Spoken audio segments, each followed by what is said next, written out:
নমস্কার বন্ধুরা, আজকের ভিডিওতে আপনাদের দেখাবো আমরা উচ্চ মাধ্যমিকের পরে কি কি কোর্স করতে পারি। উচ্চ মাধ্যমিককে বলা হয় গেটওয়ে অফ হায়ার এডুকেশন, যে উচ্চ মাধ্যমিক থেকে মোটামুটি নির্দিষ্ট হয়ে যায় কে কোন দিকে যাবে, কি করবে। তো এমনটা নয় যে এখানেই পথটা থেমে যায়, পরবর্তী ক্ষেত্রে আরো পথ চেঞ্জ করা যায়, কিন্তু মোটামুটি ভাবে প্রথমেই আমরা মোটামুটি ঠিক করে নিই কিভাবে কি করব। তো উচ্চ মাধ্যমিকের পরে আমরা যদি সায়েন্সের সাবজেক্ট হিসেবে ধরি, তা আমরা কি করতে পারি? প্রথমেই চলে আসি ইঞ্জিনিয়ারিং লাইনে। তো কেউ যেই মেন্স অ্যাডভান্স দিতে পারে, যেই মেন্স দিয়ে এনআইটিতে ভর্তি হলো, যেই অ্যাডভান্স দিয়ে সে ভর্তি হলো কোনো আইআইটিতে, আবার স্টেট জয়েন্ট দিয়ে সে ভর্তি হলো নিজের রাজ্যের উচ্চ সরকারি ইঞ্জিনিয়ারিং কলেজগুলোতে। এখানে একটা গুরুত্বপূর্ণ কথা বলতে চাই যে আইআইটি দেখেই আমি যে কোনো আইআইটি পেলাম, যে কোনো স্ট্রিম পেলাম, চলে গেলাম, এমনটা নয় কিন্তু। তো আমাকে প্রথমে চুজ করতে হবে আইআইটিটা কেমন আর সেখানকার স্ট্রিমটা কেমন, আমি যে স্ট্রিমটা নিচ্ছি সেই স্ট্রিমটা কেমন। তো অনেকেই দেখবে যে অনেক আইআইটিতে না গিয়ে যাদবপুর ইউনিভার্সিটিতে কম্পিউটার সায়েন্স নিয়ে পড়ে। যাদবপুরের কম্পিউটার সায়েন্স অনেক ডিমান্ড। ঠিক তেমনি অনেকেই অনেক আইআইটিতে না গিয়ে সে এনআইটি ত্রিচিতে গিয়ে পড়ে। তার মানে এখানে শুধু আইআইটির নাম থাকলে আমাকে চলে যেতে হবে এমনটা নয়, আমাকে চলে যেতে হবে কোন স্ট্রিমটা কোথায় ভালো, স্ট্রিমটা কেমন সেই বিষয়টা নিয়ে। যেই মেন্স তুলনামূলকভাবে অনেকটা সোজা যেই অ্যাডভান্সের চেয়ে। তো যারা প্রথম থেকে ডেডিকেটেড, প্রথম থেকে নির্দিষ্টভাবে পরিকল্পনা করে পড়ে গেছে, তারা তো এন্ট্রান্সটা ক্র্যাক করে তারা যাবেই। সেজন্য প্রথম থেকেই পড়ে যেতে হবে একেবারে। অনেকেই তো 9-10 থেকে শুরু করে, আর যারা 9-10 থেকে শুরু করেনি তারা একেবারে মাধ্যমিক পরীক্ষার পরপরই খুব ভালোভাবে শুরু করতে পারবে। তো এই স্টেপে যাওয়া যায়। এবার কেউ আর্কিটেকচার নিয়েও করতে পারে। আর্কিটেকচারের আলাদা এন্ট্রান্স টেস্ট হয়, সেটা স্টেট লেভেলে হয়, সেটা অল ইন্ডিয়া বেসিসে হয়, সেটা নিয়েও কিন্তু তোমরা পড়াশোনা করতে পারো। এছাড়া যোগ্যতাটা মাধ্যমিকের উপরে হলেও অনেকে কিন্তু ডিপ্লোমা ইঞ্জিনিয়ারিং কোর্সটাও করতে পারো উচ্চ মাধ্যমিক করার পরে। যারা সায়েন্সের স্টুডেন্ট তাদের যেমন জেক্সপো পরীক্ষাটা ক্র্যাক করতে খুব সুবিধা হয়, আবার তোমরা এই যে জেক্সপো পরীক্ষা দিয়ে যে তোমরা ডিপ্লোমা ইঞ্জিনিয়ারিং করবে সেখানে কিন্তু তোমাদের পড়তে সুবিধা হবে। শুধু তাই নয়, তারপরে যে চাকরি পাওয়ার ক্ষেত্রেও কিন্তু তোমাদের কিন্তু খুব সুবিধা হবে যারা সায়েন্স ব্যাকগ্রাউন্ড আছে। কারা যাবে? যারা ধরো পরবর্তী ক্ষেত্রে খুব ভালো কিছু করতে পারছো না, যারা ইঞ্জিনিয়ারিং এ ভালো র্যাঙ্ক করতে পারছো না, ভালো কলেজ পাচ্ছ না, বেসরকারি কলেজ পেয়েছো কিন্তু বাড়িতে টাকা দিতে পারবে না, তারা নিশ্চিন্তে কিন্তু ডিপ্লোমা ইঞ্জিনিয়ারিং করতে পারবে। তো ডিপ্লোমা ইঞ্জিনিয়ারিং এ যেটা সুবিধা আছে, তোমরা ডিপ্লোমা ইঞ্জিনিয়ারিং করার পর তোমরা কিন্তু জিলেট পরীক্ষা দিয়ে সরাসরি তোমরা হচ্ছে বিটেক বা বিএ সেকেন্ড ইয়ারে ভর্তি হতে পারো। দেখা গেল তোমরা হয়তো যাদবপুরে চান্স পেয়ে গেলে বিটেকে, তোমরা কোনো গভর্নমেন্ট ইঞ্জিনিয়ারিং কলেজে চান্স পেয়ে গেলে, যেটা আগে তোমরা মোটামুটি ভালো কলেজই পাচ্ছিলে না। তো এইভাবে কিন্তু তোমাদের একটা ভেঙে পড়াকে আবার তৈরি করে নেওয়া যায়। এরপর আসছে নিট পরীক্ষা। নিট পরীক্ষা কিসের জন্য হয় না? নিট পরীক্ষা আমাদের ডাক্তারি প্রবেশিকা পরীক্ষা, নিট ইউজির কথা বলছি। তো এখানে যেমন বিএইচএ তোমার এমবিবিএস ডাক্তার হওয়া যায়, এখানে তেমনি বিএইচএমএস ডাক্তার হওয়া যায়, বিএএমএস ডাক্তার হওয়া যায়, বিইউএমএস ডাক্তার হওয়া যায়, তেমনি বিডিএসও পাওয়া যায়। আবার গতবার থেকে চালু হয়েছে নিট পরীক্ষার মাধ্যমে এইমস বা জিপমারগুলোতে নার্সিং নেয়, আবার কোনো কোনো জায়গায় নিট পরীক্ষার সাহায্যে এগ্রিকালচারের কোর্সও করানো হয়। তো নিট পরীক্ষা ক্র্যাক করতে গেলে তোমাদের কিন্তু এনসিইআরটি বই খুব ভালো করে পড়তে হবে, ফিজিক্স, কেমিস্ট্রি, বায়োলজি, সেই সঙ্গে দিনেশের বই খুব ভালো করে পড়তে হবে। তাছাড়া তোমাদের যা টেক্সট বুক আছে এক ধার থেকে কিন্তু পড়ে যেতে হবে, নিট পরীক্ষার জন্য তোমাদের টেক্সট বুক কিন্তু খুবই গুরুত্বপূর্ণ, সেই সঙ্গে তোমরা এমসিকিউ প্র্যাকটিস করবে এবং তোমাদের যা রেফারেন্স বই আছে করবে, কিন্তু সবথেকে বেশি গুরুত্বপূর্ণ কিন্তু তোমাদের এক ধার থেকে কোনো টপিক কোনো কিছু বাদ না দিয়ে পড়া। তোমরা নিট পরীক্ষা দিলে পারবে না, হতাশ হওয়ার কিছু নেই। তোমাদের জন্য আছে হচ্ছে জেনপাজিউজি, যেই পরীক্ষার মাধ্যমে যারা মেয়েরা আছো তারা কিন্তু বিএসসি নার্সিং কোর্সটা করতে পারো। তো বিএসসি নার্সিং করলে, তারপরে এমএসসি নার্সিং করলে তোমাদের কিন্তু ডিমান্ড একজন এমবিবিএস ডাক্তার যে এমডি করতে পারলো না তার থেকে কিন্তু কোনো অংশে কম হবে না, তোমাদের অতই প্রবণতায় ভুগতে হবে না, তোমরা এখানেও কিন্তু তোমরা নিজের কেরিয়ারটা করতে পারো। আর যারা ছেলে আছো এবং যারা মেয়ে আছো, ছেলেরা তো বিএসসি নার্সিংটা এখান থেকে করতে পারবে না, যারা ছেলে এবং মেয়ে আছো এছাড়াও অ্যালাইড হেলথ সায়েন্সের যে কোর্সগুলো আছে, তোমরা ধরো রেডিওলজি, তোমরা আছে অপারেশন থিয়েটার, স্যানিটারি ইন্সপেক্টর, এই যে কোর্সগুলো আছো তোমরা কিন্তু কোর্স করতে পারো, সেখান থেকেও কিন্তু তোমরা আরো হায়ার এডুকেশন করতে পারো, আরো বড় জায়গায় যেতে পারো জেনপাজিউজি দিলে। এবার মনে করো যে জেনপাজিউজিও ক্র্যাক করতে পারলে না, অনেকে কি করে প্যারামেডিক্যাল কোর্স করতে যায় বেসরকারি বিভিন্ন কলেজগুলোতে, হাসপাতালগুলোতে, অথচ ছেলেরা পরীক্ষা দিলেই কিন্তু পরীক্ষাটা ক্র্যাক করতে পারতো। সেই পরীক্ষাটার নাম হচ্ছে SPMFWBE, স্টেট মেডিকেল ফ্যাকাল্টির যে পরীক্ষা, সেই পরীক্ষায় পাস করলে কিন্তু তোমরা এই যে অ্যালাইড হেলথ সায়েন্স গুলো যেগুলো জেনপাজিউজি দিয়ে তোমরা ডিগ্রি কোর্সগুলো করেছিলে সেইগুলোরই কিন্তু ডিপ্লোমা করতে পারো, যেটাকে আমরা সোজা বাংলায় বলি প্যারামেডিক্যাল কোর্স। সেই প্যারামেডিক্যাল কোর্সগুলো কিন্তু তোমরা করতে পারো। প্রত্যেকটা ক্ষেত্রেই তোমরা নিট বলো, জেনপাজিউজি বলো, SPMFWBE বলো, প্রত্যেকটা ক্ষেত্রে কিন্তু তোমাদের ফিজিক্স, কেমিস্ট্রি এবং বায়োলজি 50% নাম্বার থাকা বাধ্যতামূলক। সেজন্য দেখো অনেক জায়গাতে অ্যাড দেয় যারা মাধ্যমিক যোগ্যতা বা যারা এইচএস পাস করেছো আর্টস নিয়ে, তাদের জন্য কিন্তু এই কোর্সগুলো করানো হয়, প্যারামেডিক্যাল কোর্সগুলো। যেহেতু এলিজিবিলিটিতে সায়েন্স থাকতে হবে এবং সেখানে ফিজিক্স, কেমিস্ট্রি, বায়োলজি থাকতে হবে, 50% নাম্বার করে পেতে হবে, সেহেতু তুমি যদি অন্য কোনো যোগ্যতার কোর্সগুলো করো সেগুলো কিন্তু ভ্যালিড হবে না, তোমরা কোনো সরকারি ক্ষেত্রে কিন্তু চাকরি পাবে না ওই কোর্সগুলোর উপরে। এইটুকু সতর্কতা তোমাদের কিন্তু মাথায় রাখতে হবে, এইটুকু সতর্কতা তোমরা মাথায় রাখবে।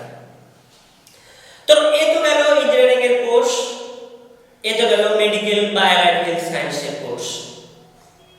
এছাড়াও তোমরা এগ্রিকালচারের কোর্স করতে পারো, যেহেতু 4 বছরের কোর্সটা করানো হয় এবং এটা কিন্তু একটা ইঞ্জিনিয়ারিং ডিগ্রি সমতুল্য। তো এগ্রিকালচারের SCR এর এন্ট্রান্স টেস্ট হয় এবং বিভিন্ন ধরো ইউনিভার্সিটিতে SCR এর যেমন কোটা থাকে তেমনি ইউনিভার্সিটি নিজেরাও প্রবেশিকা পরীক্ষা নেয়, কোথাও নাম্বার বেসিসে হয়। তোমাদের সামনেই আছে বিধানচন্দ্র কৃষি বিশ্ববিদ্যালয়, এরকম জায়গাগুলোতে কিন্তু কোর্সগুলো করানো হয়। তো সেখানে তোমরা এগ্রিকালচার নিয়ে পড়তে পারো, গবেষণা করতে পারো, পরবর্তী ক্ষেত্রে অনেক কিছু করতে পারো। এবারে মনে করো যে আমি প্রথমেই তো doctor, engineer, allied health science এইগুলো নিয়ে বলে ফেললাম, আমি বড় একটা বলিনি। সেটা কোনটা? সেটা হচ্ছে সাধারণ ডিগ্রি কোর্স। তোমাদের যাদের খুব ন্যাক আছে তারা কিন্তু সে সায়েন্স বলো, আর্টস বলো, কমার্স বলো, তারা কিন্তু বিভিন্ন সাবজেক্ট নিয়ে তোমরা গ্র্যাজুয়েশন করতে পারো। এখানে কিন্তু সবথেকে বড় গুরুত্বপূর্ণ কথাটা হচ্ছে যে কার কোন সাবজেক্ট ভালো লাগে। আমার কেমিস্ট্রি ভালো লাগে, আমি ম্যাথ নিয়ে পড়লাম, সেক্ষেত্রে কিন্তু তোমার পরবর্তী ক্ষেত্রে উন্নতি করা খুব একটা সহজ কাজ নয়। তোমাদের যেটা ভালো লাগে সেটা নিয়ে পড়বে, সেটা ফিজিক্স হতে পারে, সেটা কেমিস্ট্রি হতে পারে, সেটা বায়ো কোনো সাবজেক্ট হতে পারে, সেটা বায়োকেমিস্ট্রি হতে পারে, সেটা মাইক্রোবায়োলজি হতে পারে, সেটা হোম সায়েন্স হতে পারে, সেটা সংস্কৃত হতে পারে, যা খুশি হতে পারে। এবং তোমরা যারা সিভিল সার্ভেন্ট হতে চাও তাদের ক্ষেত্রে আমি আগেও বলেছি, এখনো বলছি যে তাদের ক্ষেত্রে কিন্তু তারা যদি পল সায়েন্স এবং হিস্ট্রি রেখে গ্র্যাজুয়েশন করো তাদের কিন্তু একটু সুবিধেই হবে। আর যারা ইকোনমিক্সের আছো তারাও যদি ইকোনমিক্স নিয়ে পড়ো, এবং সিভিল সার্ভিস পরীক্ষায় কিন্তু ইকোনমিক্স খুব গুরুত্বপূর্ণ একটা সাবজেক্ট, সেইগুলো নিয়ে কিন্তু পরবর্তী ক্ষেত্রে পড়তে পারো গ্র্যাজুয়েশন নিয়ে। অনেকে বলে যে আমরা জেনারেল ডিগ্রি করে কি করব? জেনারেল ডিগ্রি করে অনেক কিছু করা যায়, তোমাকে আগে দক্ষ হতে হবে। তুমি জানবে your knowledge is your security, এটা বারবার বলছি, আবারও বলছি, তোমাকে কিন্তু দক্ষ হতে হবে। তুমি উচ্চশিক্ষা করতে পারো, তুমি টিচিং লাইনে যেতে পারো, তুমি গবেষণা করতে পারো, তুমি সাবজেক্ট ম্যাটার স্পেশালিস্ট হতে পারো, তুমি বিভিন্ন কম্পিটিটিভ এক্সামে যেতে পারো। এবং ফিজিক্স কেমিস্ট্রি নিয়ে পড়লে তোমরা কিন্তু বিভিন্ন ইন্ডাস্ট্রিতেও যেতে পারো। কেমিস্ট্রিতে কিন্তু ইন্ডাস্ট্রিয়াল জব প্রচুর পরিমাণে আছে। এছাড়া তোমরা প্রাইভেট টিউশনও করতে পারো, কোনো সমস্যা নেই। তোমাকে কিন্তু নলেজটা বাড়াতে হবে, দক্ষ হতে হবে। এ তো গেল জেনারেল ডিগ্রি কোর্সের কথা। এবার মনে করো যে আরো কি কি কোর্স আছে, কি কি কোর্স করা যায়, কি কি পরীক্ষা দেওয়া যায়, এইগুলো ছাড়াও আমরা কি কি করতে পারি। আমি আগে বলেছি মাধ্যমিকের পরের যোগ্যতায় যে কেভিপিওয়াই দেওয়া যায়। কেভিপিওয়াই 3টে ধাপে দেওয়া যায়। একটা মাধ্যমিকের পরে 11-এ, একটা হচ্ছে 12-এ পড়তে দেওয়া যায়, আর একটা 12-এর পরে গ্র্যাজুয়েশনের প্রথমেই দেওয়া যায়। প্রথমটাকে বলা হচ্ছে এসএ, তারপরটাকে বলা হচ্ছে এসএক্স, তারপরটা বলা হচ্ছে এসবি। তোমরা কেভিপিওয়াই পরীক্ষাটাও দিতে পারো। এছাড়া এনডিএ এনএও পরীক্ষাটা দিতে পারো। যেগুলো অ্যাপিয়ারিং এ দিতে পারো সেগুলো কিন্তু পরবর্তী ক্ষেত্রে পাস করার সঙ্গে সঙ্গে দিতে পারো, তোমাদের যদি এজ পারমিট করে। এছাড়াও কিছু পরীক্ষা আছে যেগুলো আমরা দিতে পারি। যেমন আমরা অ্যালাইড হেলথ সায়েন্সে তো বললাম, সেই অ্যালাইড হেলথ সায়েন্সেরই একটা পার্ট হচ্ছে জিএনএম এএনএম নার্সিং। এই জিএনএম এএনএম নার্সিং এর মধ্যে জিএনএম নার্সিংটা কিন্তু এখন ছেলেরাও করতে পারছে। আমাদের এখানে দুটো সরকারি কলেজে ছেলেদের জন্য নার্সিং পড়ানো হয়, যেমন বাঘাযতীন এবং অশোকনগর স্টেট জেনারেল হাসপাতাল। এছাড়া মেয়েরাও তো করতেই পারে। এই পরীক্ষা দেওয়ার জন্য যারা সায়েন্স, আর্টস, কমার্সে নিয়ে এইচএস পাস করবে তারাই পরীক্ষাটা দিতে পারবে। এছাড়া ভোকেশনাল কোর্সে যাদের হচ্ছে হেলথ নিয়ে যারা স্পেশালাইজেশন করা আছে কেবলমাত্র তারাই হচ্ছে এই পরীক্ষাটা দিতে পারবে। গতবার থেকে এই পরীক্ষাটা আগে যেমন নাম্বার বেসিসে নিত, এখন কিন্তু নাম্বার বেসিসে নেওয়া হয় না। এখন এন্ট্রান্স টেস্ট হয়, এমসিকিউ টেস্ট হয়, সবাইকেই পরীক্ষাটা দিতে হয় জিএনএম। তো এই পরীক্ষাটা দিয়ে তোমরা নার্স হয়ে তোমরা কিন্তু সরকারি বেসরকারি ক্ষেত্রে প্রচুর পরিমাণে কাজের সুযোগ আছে। মানুষ বাড়ছে, মানুষের রোগ বাড়ছে, মানুষের রোগ যত বাড়বে তত হচ্ছে হেলথ ইন্ডাস্ট্রি আরো ফুলে ফেপে উঠবে, তত লোক দরকার হবে, তত ডাক্তার দরকার হবে, তার থেকে বেশি নার্স দরকার হবে। তোমরা কিন্তু এইসব কোর্স করতে পারো। এখানে একটা জিনিস যে অনেকেই দেখবে বাইরে নার্সিং করতে যাও, তো যে কোনো কোর্স করার আগে একটা জিনিস দেখে নেবে যে তুমি যে কোর্সটা করতে যাচ্ছ সেখানে সরকারি গাইডলাইন হিসেবে তার এলিজিবিলিটিটা কি আছে এবং সেই এলিজিবিলিটিটা তোমার আছে কিনা সেটা সম্পূর্ণ ডিপেন্ড করবে তোমার এবং সরকারের গাইডলাইনের উপরে, নট অন দা ইনস্টিটিউশন। তোমাকে ইনস্টিটিউশন কি বলেছে তার উপরে ডিপেন্ড নয়, তোমাকে সরকারি গাইডলাইন কি আছে তার উপরে ডিপেন্ড করবে। এইবারে ধরো তোমরা ইভেন্ট পরীক্ষা দিয়ে ভেটেরিনারি নিয়ে পড়তে পারো। এছাড়া ভেটেরিনারির সর্বভারতীয় এন্ট্রান্স টেস্টও আছে, তোমরা ভেটেরিনারি ডাক্তার হতে পারো। তোমরা ফার্মেসি নিয়ে পড়তে পারো, সেই ফার্মেসি বি ফার্ম হতে পারে, ডি ফার্ম হতে পারে। তো বি ফার্ম তো জানো যে সায়েন্স নিয়ে এইচএস পাস করতে হয়, তারপরে ফার্মেসি নিয়ে পড়তে পারো। এছাড়া ডি ফার্ম করার জন্য উচ্চ মাধ্যমিক সায়েন্স লাগে। তো আমাদের এখানে সরকারি ক্ষেত্রে 180টা সিট আছে ইনস্টিটিউট অফ ফার্মেসি, যেমন হচ্ছে কল্যাণী আছে, জলপাইগুড়ি আছে, বাঁকুড়াতে আছে। তোমরা বি ফার্ম, ডি ফার্ম করতে পারো। আবার ডি ফার্ম করার পরেও তোমরা বি ফার্ম করতে পারো, তো ফার্মেসি নিয়ে করতে পারো। এছাড়াও তোমরা ফিশারি সায়েন্স নিয়ে পড়তে পারো, এটাও খুব একটা প্রমিসিং লাইন। যারা খুব হাইলি অ্যাচিভার তারা কিন্তু আইআইএসটিতে দেখতে পারো, Indian institute of speech technology, সেখানে কিন্তু জেই অ্যাডভান্স পরীক্ষা দিতে হয়। আর এটা মেনলি তদারকি করা হচ্ছে ইসরোর আন্ডারে এই আইআইএসটিটা পড়ানো হয়, Indian institute of speech technology. এটা জেই অ্যাডভান্স পরীক্ষা দিয়ে কিন্তু আসতে হয়। এছাড়াও অনেক কোর্স আছে যেগুলো কিন্তু অনেক ভালো কোর্স, কিন্তু আমাদের এক্ষেত্রে চালু নেই, আমরা কিন্তু অনেকেই জানি না। যেমন ধরো SCR, special class railway apprentice, এরা পুরোটাই কিন্তু স্পন্সর পরে হচ্ছে রেল, বিআইটি মেসরাতে মেকানিক্যাল ইঞ্জিনিয়ারিং পড়ানো হয়। তো যারা পড়ে তারা কিন্তু রেলের অফিসার হিসেবে নিয়োগ হয়, তাদের পড়তে কোনো টাকা লাগে না, উপরন্তু তারা স্টাইপেন্ড পায়, আর পরীক্ষাটা নেয় কিন্তু UPSC, union public service commission. এছাড়া তোমরা এনডিএ পরীক্ষা দিতে পারো, আগেই বলেছি। তো পরীক্ষাটা 1800 নম্বরের পরীক্ষা হয়, লিখিত পরীক্ষাটা নেয় UPSC, union public service commission, সেটা 900 নম্বর, বাকিটা এসএসসি নেয়। তো আরেকটা আমি কোর্সের কথা বলবো, যেটা হচ্ছে ফরেনসিক সায়েন্স। তোমরা নিশ্চয়ই সবাই সিআইডি সিরিয়ালটা দেখেছো ডক্টর তারেকাকে, ডক্টর শাহরুখকে। তো কিভাবে ফরেনসিক কাজ করা হয় তোমাদের আইডিয়া আছে, যে কোনো একটা জায়গায় কিছু ক্রাইম ঘটে গেল, সেই জায়গার বিভিন্ন ছবি, বিভিন্ন স্যাম্পেল নিয়ে এসে কিন্তু দেখা হয় যে তাকে কি দিয়ে মারা হয়েছে, কোন বন্দুক দিয়ে মারা হয়েছে, কোন পাশ দিয়ে মারা হয়েছে, সে বন্দুকের গুলিটা কেমন, কখন মারা হয়েছে, তাকে কি খাওয়ানো হয়েছে, হাতের ছাপ কেমন, এইগুলো কিন্তু ফরেনসিক সায়েন্সের বিষয়। তো ফরেনসিক সায়েন্সে যেমন ফরেনসিক কেমিস্ট্রি আছে, ফরেনসিক বায়োলজি আছে, ফরেনসিক ফিজিক্স আছে, ব্যালিস্টিক আছে, হ্যাকিং আছে, সাইবার সিকিউরিটি, সব কিছুই কিন্তু এখানে পড়ানো হয়। তো ফরেনসিক সায়েন্সের চলটা আমাদের ওয়েস্ট বেঙ্গলে আগে সরকারি ক্ষেত্রে শুধুমাত্র ডাক্তাররাই করতে পারতেন, বিভিন্ন মেডিকেল কলেজে ওনাদের জন্য যারা পোস্টমর্টম করেন মেনলি তাদের জন্য। তো বর্তমানে কিন্তু বাইরের রাজ্যেই ব্যাপকভাবে আছে, আমাদের রাজ্যে অনেকটাই কম। আমাদের এখানে যেটা পড়ানো হয় ম্যাকাউটের হরিণঘাটা ক্যাম্পাসে Maulana Abul Kalam Azad university of technology, এখানে কিন্তু ডেটা সায়েন্স এবং আমাদের সাইবার সিকিউরিটি নিয়ে পড়ানো হয়। এরা নিজেরাই ইন্টারেস্ট নেয়। এখন মোটামুটি কোর্স ফি পার সেমিস্টার 1,33,000-এর মতো, খুবই ভালো কোর্স। তোমরা কিন্তু ফরেনসিক সায়েন্স নিয়ে পড়তে পারো। বাইরের রাজ্যগুলোতে, বাইরের রাজ্যে প্রচুর পরিমাণে ইনস্টিটিউশন আছে, সরকারি বেসরকারি ইউনিভার্সিটি, বিভিন্ন ধরনের ইনস্টিটিউশন আছে। তো ফরেনসিক সায়েন্স নিয়ে পড়লে তোমাদের কাজের ক্ষেত্র কিন্তু অনেকটাই, কাজের ক্ষেত্রে তোমাদের কিন্তু বসে থাকতে হবে না, এই জায়গাটা কিন্তু তোমরা যেতে পারো, অনেকেই গিয়েছে।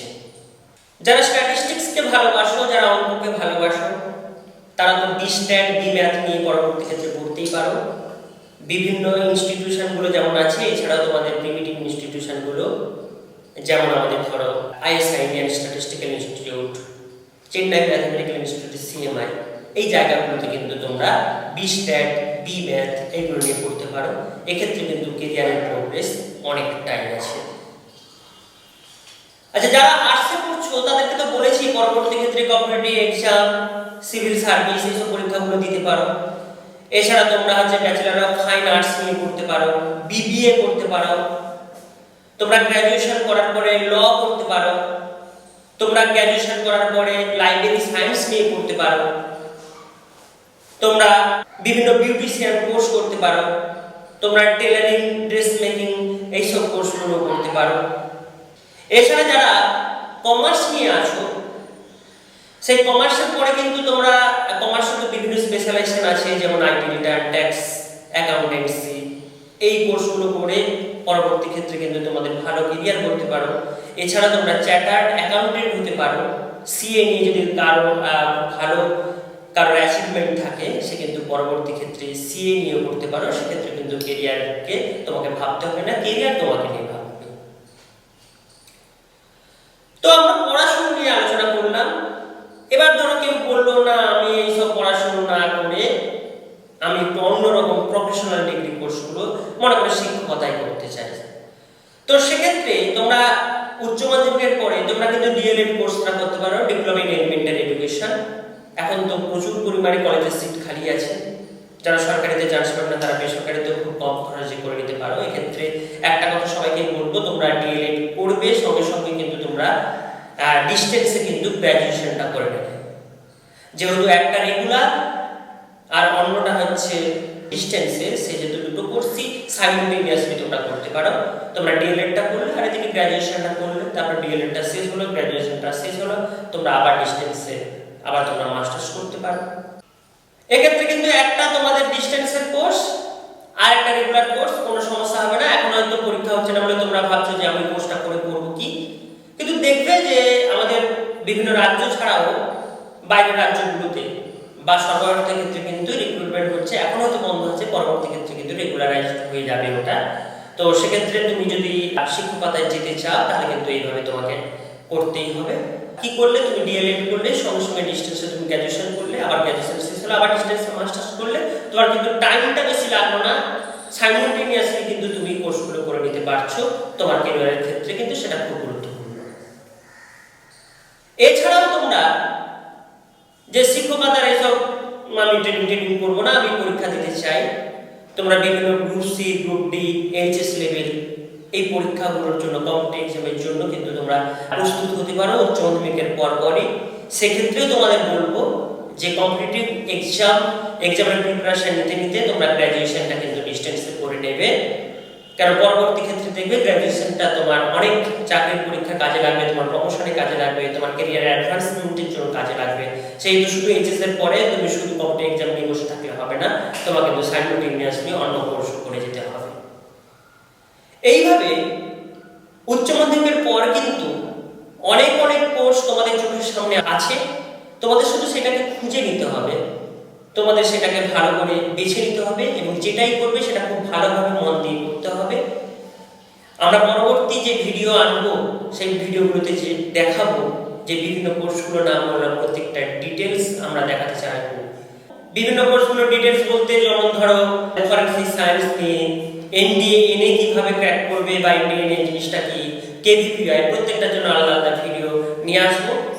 আপনাদের উপকারে কাজে লাগলে আমি খুশি হব, আমার পরিশ্রম সার্থক হবে। আপনারা সঙ্গে থাকুন, আমিও সঙ্গে থাকবো।